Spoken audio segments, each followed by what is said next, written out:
tiba di kampung halaman suamiku di negara Iran untuk pertama kalinya. Begitu turun dari pesawat, iparku langsung memberikan jubah hitam kepadaku. Dia bilang, kalau aku tidak memakainya, aku bisa kesulitan keluar dari bandara. Aku terdiam sejenak, lalu memakainya. Namun, masalah belum selesai. Dua pria bersenjata berlari ke arahku, hanya karena jilbabku tidak menutupi seluruh rambutku. Beberapa pria lain menghalangi mereka sementara para wanita dengan panik mencoba memperbaiki jilbabku. Hanya setelah rambutku sepenuhnya tertutup, mereka akhirnya mundur. Aku bingung dengan aturan-aturan seperti ini. Pada hari pertama, aku merasa sangat terguncang. Aku mencoba meyakinkan diri bahwa itu tidak masalah karena aku hanya akan di sini selama seminggu. Namun suami aku tidak berencana untuk kembali. Saat itulah aku tahu bahwa dia sudah berhenti dari pekerjaannya di Amerika. Dia tidak akan pergi dan dia juga tidak akan membiarkan aku atau anak perempuan kami pergi. Aku tidak bisa menerimanya.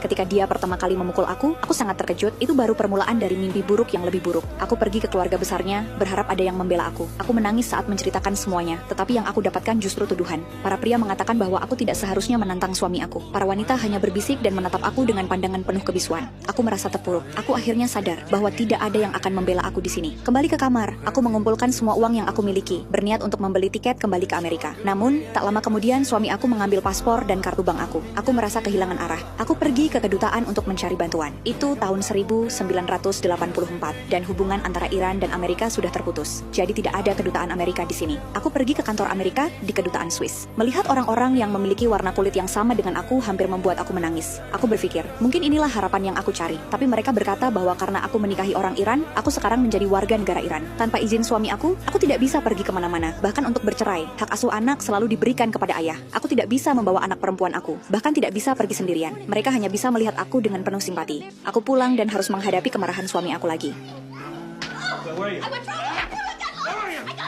Setelah itu, aku belajar untuk menyembunyikan perasaanku. Aku mengikuti perintahnya, berpura-pura ikut serta dalam segala hal. Aku membantu ipar dengan anak-anaknya dan mempelajari agama setempat. Namun, aku tetap tidak pernah diberi kesempatan untuk pergi sendirian. Dia selalu memastikan ada seseorang yang mengawasi aku. Meskipun begitu, aku tidak pernah menyerah untuk mencoba melarikan diri. Suatu hari, rumah kami kehabisan makanan. Aku meminta izin untuk pergi ke pasar. Dia setuju, tetapi memberi batasan waktu dan tidak mengizinkan aku membawa anak kami. Dia tahu bahwa tanpa anak kami, aku tidak akan bisa melarikan diri. Di pasar, aku mencoba menukarkan dolar untuk mendapatkan koin agar bisa menelepon keluarga aku di Amerika. Seorang pemilik toko kaos mendengar dan menawarkan teleponnya. Itu adalah kebaikan pertama yang aku rasakan selama pelarian ini. Sebelum aku pergi, dia berkata, jika aku membutuhkan bantuan, aku bisa datang kepadanya. Harapanku kembali muncul. Tak lama setelah itu, pada hari pertama sekolah anak perempuanku, dia menangis begitu keras, sehingga suami aku akhirnya membiarkan aku pergi bersamanya. Aku membawanya langsung ke toko kaos itu lagi. Kali ini, pemilik toko membawaku ke sebuah ruangan belakang. Seorang pria di sana merencanakan cara agar aku bisa melarikan diri. Dengan membayar $10.000, aku bisa dibawa dengan aman ke Amerika. Tetapi itu akan memakan waktu untuk mempersiapkannya.